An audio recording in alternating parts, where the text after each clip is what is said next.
You're a caution, honey. Am I meant to take this seriously? You learn soon enough, Jack, just how serious we can be. This Lizzie Stotter, this woman. Tell me again.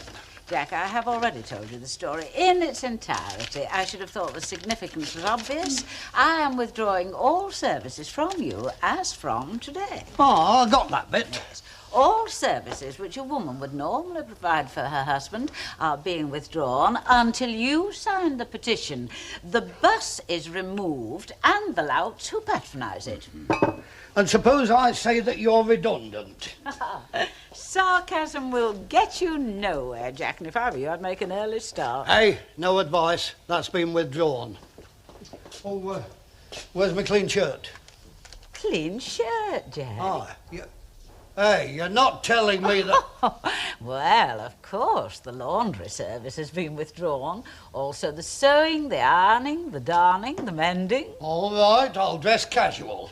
What about a nice pot of tea, lovely? Sorry, Mr. Walker, but it's as Mrs. Walker says, it's a united front. By the heck. I think it's beginning to take effect, you know. Well, of course, a lot of wisdom in these Greek classics. Phone!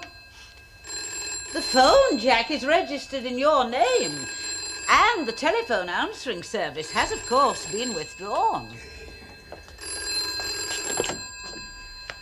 Hello, Rover's return. Who? Oh, hang on a minute, I'll see if I can get him. Now, look, I know about this Lysistrata, but would you mind going and telling Stan that a fellow Malone wants him? Or must I pull my rank as your employer? Well, seeing as how you fixed, just this once. I must say you've made a very determined start, Mrs. Walker. It's only a beginning, Miss Nugent. Now, I do hope that we have your support in fighting the good fight. Oh, yes, Mrs. Walker. But who exactly do I fight it with? Lizzie Strata? Never heard of her. Lizzie McIntyre, she would never withhold nothing. We'll have less of that talk, Stan. Look, give me my flipping breakfast, will you? If I'm eating, I'm not talking, am I? You're not getting any, I've told you. It's Lizzie wants it, isn't it, till you sign that petition? I don't want to hear about this Greek floozy. Give me my breakfast. You're not getting any. You're not getting it. That's the stuff, love. You're not getting any, can't you hear? And you wanted on the phone in the Rovers, a bloke called Malone. Oh, Mike Malone, that's all. Where's my flaming jacket? Find it yourself, you lazy beggar.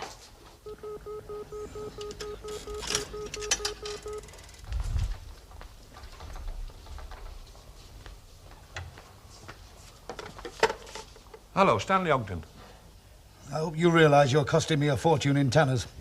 You know, Stanley, I'm getting very worried about my investment in you. What's happened to the song? Still coming, yeah.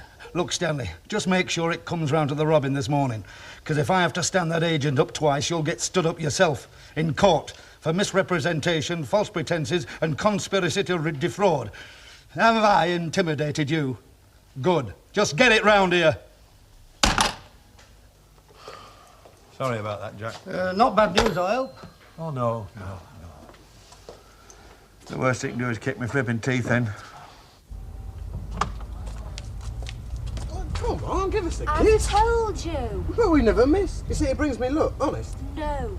Well, come on, kid, just a little one. You've had it, mate. They're all doing a Mrs. Pankhurst. That was his nice sister. What's her name? Oh, Pankhurst, easy to say. Look at that. Lizzie's always polished me badge. Must be for real, then, if you won't polish your badge. Oh, seems like it.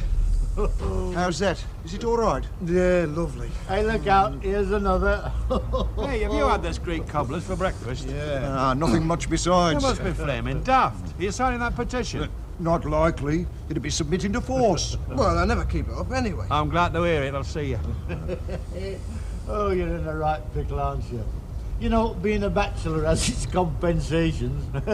I'm just off to our Valerie's for a cup of tea. I think he's in for a rude awakening.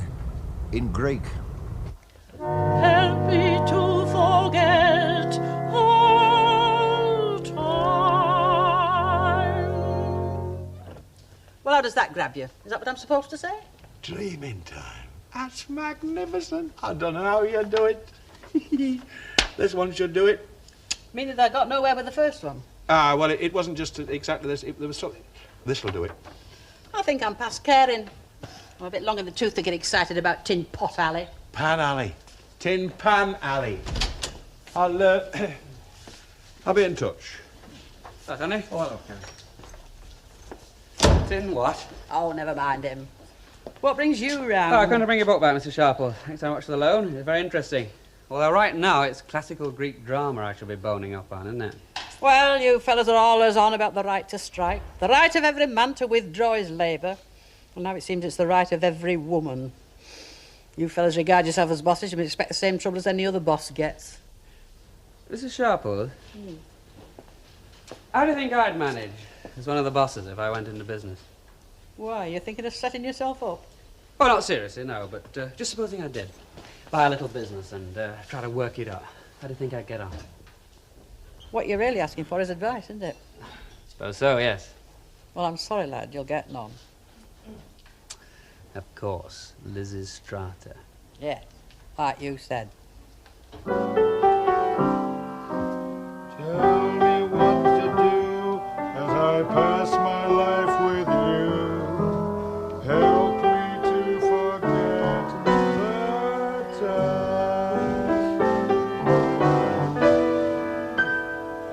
Hey, this could be the one, Stanley, lad. This has got something, hasn't it, Charlie? Yeah, it's a good number. I think it'd be better, you know, if we had a crescendo coming up to the last 8 and a rallentando at the end, don't you? Yeah, good idea, yeah. Yeah, come on, let's take the weight off for a minute. Hey, Arthur, let's have 3 pints. Get off with stuff.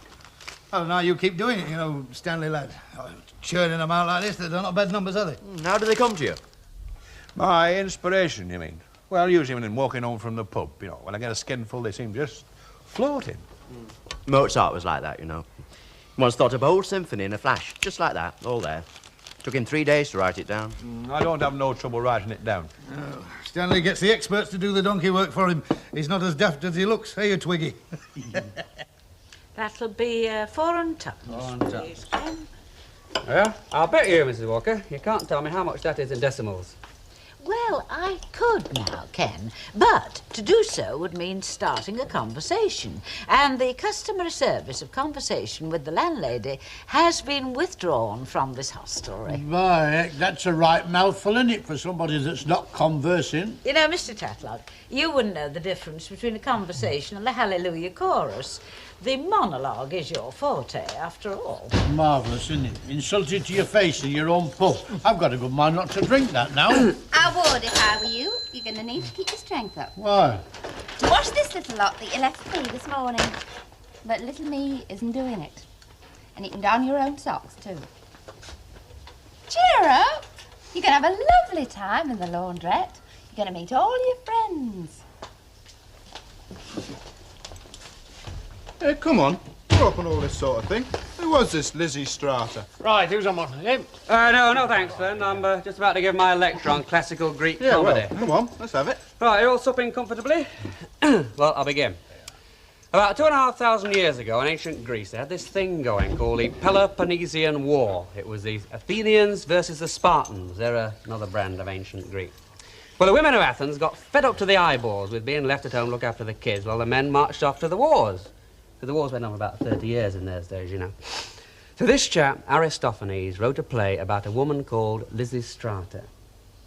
And she got the women of Athens together and said, right, if they don't give over, they're not getting it. And they're not going to get it until they stop playing at their silly war game. No guarantee. Going what? Hey, you don't mean that... Are we all in the same boat? Oh, I'm not that bothered, really.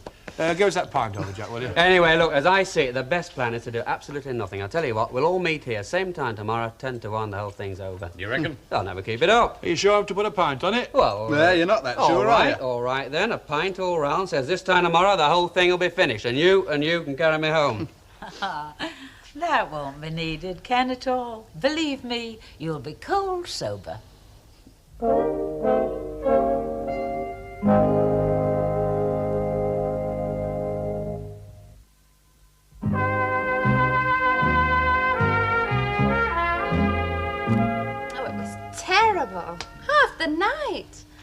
I was quite flattered till I found out he got a bet on with the fellas at the Rovers that we wouldn't stick it out. You're kidding? No! Anyway, he's lost it good and proper, so he'll be on his way to pay up now. Teacher, ringing up to say he's learnt his lesson. Hello, how... Oh, hello, Mrs. Walker. Yes, I should think so. Yeah, I think that'll be all right. All right, when? Right. Bye. Hey, have we got any camouflage nets? Oh, we've plenty of air nets, kid, but we've no the other kind. That's Annie Walker. She said this would be the natural location for a campaign headquarters. All over by tomorrow, he says. Do you want that for breakfast? Salad cream on a cracker. Yeah. She'll only stop shop. He's everything in the pantry back to Maggie Clegg. Oh, this is the bloke I feel sorry for. Do you want a pint, Dickie? Or have you managed to bring around with your fiendish charms? You're joking, aren't you? What is it then, Len? 2 pints? How about you, Sam? Oh, I think I'll wait a little while. You mean you'll wait till Ken comes? You know, you're a mean beggar. It's very expensive eating out. I'll Look who's here. The last of the big spenders. All right, you can keep your jokes and your catcalls to yourself. Drinks are on me.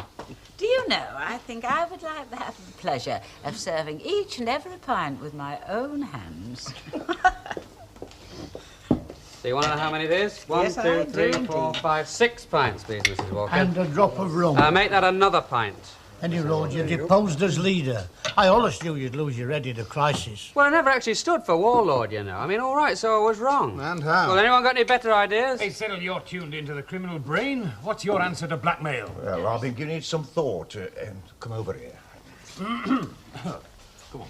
Don't forget, dear, the meeting comes first. And if by any chance Jack says anything, don't worry. You have my full authority to leave the bar. Then I'll be there. Hey, what's that lot plotting? Divide and rule. Now, it's a tactical battle. We've got to break them down one by one. Instead of retaliating, we've got to be nice to them. Offer them inducements. Make them feel guilty, no something at all. Yeah, I think I'm with you. No, I'm not. They'll think they're going away with it. Well, look at it this way. They've got a united front. Now, if we can disunite that front by playing on their individual softnesses, we're away. Now, look here. Take no notice of me, but I'll go and have a word with our Lizzie, show you what I mean. All right. Well, 301 then, you got the Fill that up, would you, Lizzie, love? Yeah. You didn't have any plans for tonight, did you, Lizzie? Plans? How do you mean, love? Well, there's a good one on at the Roxy. You go for Paul Newman, I remember. Are you offering to take me to the pictures? Of course I am, Lizzie Terpin, not Lizzie Stratton. Now, you know I ain't petty-minded, Lizzie, love. I'd be cutting up my nose to spite my face. Now, I thought we could go somewhere and have a nice meal as well, then you wouldn't have to cook too, would you? Well, what time should I get ready? Well, I should think it about 35. See you at the meeting, dear. Yes. If you are still with us. Yes. I'm just on my way, Mrs. Walker. Sorry, Chuck. Oh, it was a lovely thought, but you can see how things are, can't you? And I can't let the side down. Divide and rule, eh? Devastating. I'd have been home and away if it weren't for Annie Walker. Cyril, excuse me, Hey? lovey. Sorry. Excuse me, son. Cyril, yeah? Cyril, would you mind helping me on with my coat, love? Yeah, Seeing as you're not being petty-minded. Ta, Chuck. Thanks. Marvellous. You scored a real triumph there. You lost on your own ground by an own goal. Oh, reckon you could do better? Anybody can if they're desperate enough, and I couldn't do worse than you, could I? If you're desperate then, Dickie, mind you, it is understandable, isn't it? Yeah, well, you're all right, aren't you? I mean, you can laugh, mate. What do you mean I'm all right? Don't you know that Maggie Clegg stopped making sarnies for my lunch pack? Oh, yes, you're worse off than me, really, aren't you? I mean, I can always turn my hand to the haute cuisine. Beef stroganoff, paella, stuffed pimentos. Robert Carrier's got nothing on it. No, I remember last time you did the cooking. We lived like kings. We'd naught to eat, mind, but we lived like kings. Oh, yeah, it's a sanctum in here, definitely. Well, as I was saying, I think we may regard this salon as a female sanctum where we can talk freely. Yeah, we should talk a little less freely and a bit more to the point and get on with it. If I might be spared the interruptions, Mrs. Sharpless. Now, I was about to move on to the progress report. Now, as regards solidarity, it has been almost, but not quite all that we might have hoped for. Now, Miss Nugent. Taking a sandwich to Mr. Bishop, that was a lapse. Was it or was it not? But Ernest, Mr. Bishop, he's so rushed. Yes, dear, but special cases are the thin end of the wedge. Now, on the other hand, Mrs. Turpin deserves a bouquet for the way she handled needle and thread separately to Mr. Turpin to sew on his own. You've never seen my Cyril trying to thread a needle, have you? You'd die laughing to death. But, of course, this is only the beginning, and we must increase the pressure. Now, dear, would you give these out? Yes, I will. They are. Now, we can expect tricks and every sort of blandishment from the men. So, on every occasion, when any advance is made for any kind of service, sign or else. Stan tried one of his blandishments this morning, tried to strangle me. However, we now come to phase 2. Now, tonight, ladies, I suggest a rearrangement in the bedroom. Oh, I like it the way it is, our bedroom. Oh, you're not with me, dear. No, I mean a rearrangement of the sleeping facilities. Sleeping facility? Oh, you mean... Precisely. I see. Sister Tut, she's Elsie Tanner's #1 star pin-up from now on. I'm thinking of having a photograph framed in flashing lights round my bed, so you can fend for yourself. Come in, she said, and I'll cook you a bite to eat any time, she said. I didn't sign my name to that, did I? No, and I'm not signing any petitions either. So you just look after your plumbing, love. Because when you've got a backflow from your drain and an airlock in your system... Oh, painful. Sounds very painful. Oh, it is, love. Don't get good neighbour Leonard to fix it for you, though. I might withdraw my services. Ha, ha, ha. What?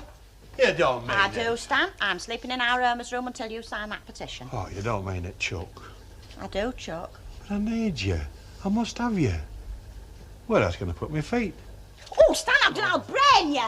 Come in, I need a witness. What you doing with the duster then, Stanley? Tickling your fancy? Oh, dear, oh, dear. Bit of domestic strife, Stan? No, she thinks she's a Greek flipping goddess. Oh, they can cure that now, you know. And this'll help to pay for the psychiatrist. That new song of yours went a bomb last night. She can do all the rearranging she likes. With this, I mightn't come home tonight.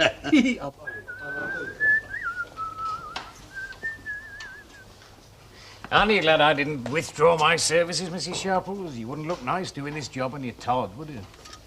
I can remember the time when you made a lot of little jobs for the likes of me. Well, next time there's a slump, maybe you'll have to whistle for them. It'll sound better than you were doing it just now.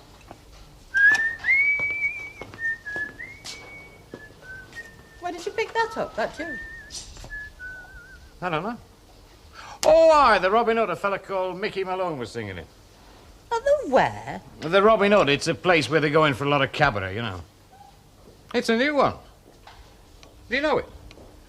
Well, let's just say that that song, or one very like it, has very special associations for me. Don't deny it. You're getting keen, aren't you? Oh, don't overtax your imagination, love. Well, then why were you talking to Mrs. Sharples about going into business?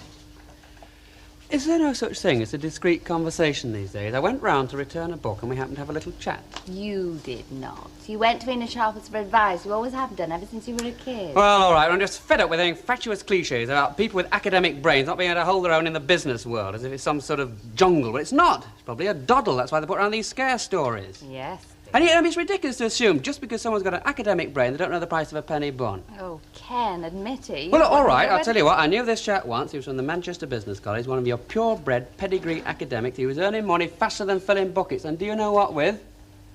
A nude woman jigsaw. I wouldn't have thought you'd need a degree to go in for that business. That's not the point. No, the point is that you're getting really interested. You're really keen on the idea, aren't you? Maybe. If only to prove my point. But don't get too excited, love, because we can't afford it. Just get your coat. Well, like I said, I shouldn't worry, love. We're both in the same boat. Not quite. It's not only now. The Lysistrata business just brings it home. I don't have any services to withhold or anyone to withhold them from. Well, like I just said, neither have I, love. I'm thinking of making that permanent. You've still got, well, admirers. Yeah, and a fat lot of use they are. If I'd had my wits about me, I would never have bothered. I might have known from the day I bought my first lipstick and it brought me out in a rash. Not worth the bother. You're not convincing me, Elsie. No. Took a hell of a lot to convince me, but I'm convinced now. I'm telling you now, so that you can adapt to the idea. Now, tonight, Jack, I shall be sleeping in Lucille's room, and that is where I shall continue to sleep until you sign the petition. But that room's not hers, you know, love. There's no use trying to dissuade me, Jack. Hey, no, love, I wouldn't dream of it. I'll tell you what, I'll look out the other hot water bottle for you, eh? Now, is that all? You sure there's no doubts? I'm losing a flipping touch, I'm not kidding it. Well, hello, Mrs. Sharples. How did you get on? Oh, well, look, you can't rush these things, you know. He's considering it, like, you see. Don't lose hope. Someone out doing them? No, not at the moment, you see. We'd like a milk stout. No, don't bother. I'm just on my way off out. Where are you going? Oh, the world's full of entertainment, or so they tell me. We tried doing something. We tried doing nothing.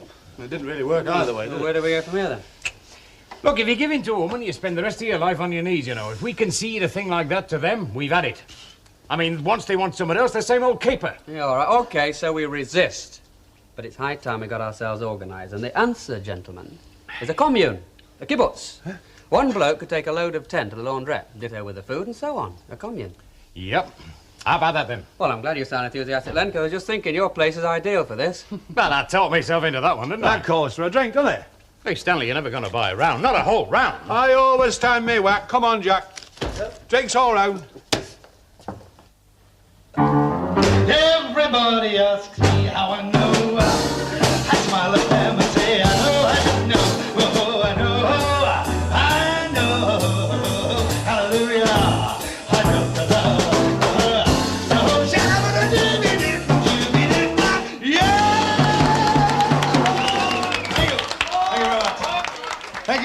Thank you, ladies and gentlemen. That was especially for those two gorgeous blondes sitting over there. All right, girl. I like blondes, you know. They get dirty quicker. This next number's a request, too, which can't be bad because I've only done it once. Goes like this. People passing by, faces passing by, all the times are changing. Tell me, how can I? Time does not stand still, only in our mind, sharing, loving till the end of time. All the dreams we've planned, passing through the sand, folding pages with someone's helping hand. Tell me what to do as I pass my life with you. Help me to forget the time and up we go. People passing by, faces passing by, all the times are changing. Tell me, how can I? Time does not stand still, only in our minds, sharing, loving till the end of time. All the dreams we planned, passing through the sand, folding pages, someone's helping hand.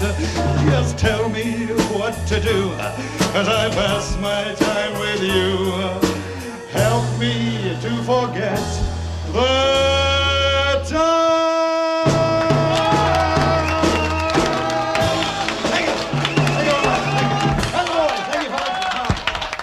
We'll be back in just a few minutes' time. Thanks a lot, that was marvelous. Thanks a lot. That's great. How are you? All right? Yeah, lovely. You've got a good pair of lungs, lad. Nice of you to say so, Mrs. That was a good song. Oh, where did you get it from? I haven't heard it before. No, you wouldn't have it. It's brand new. Local fellow wrote it. If he keeps it up, he'll make a fortune. Local lad. Perhaps I know him. His name's Stanley Ogden. But I don't think you know him, Mrs. He's one of the beautiful people. Got talent.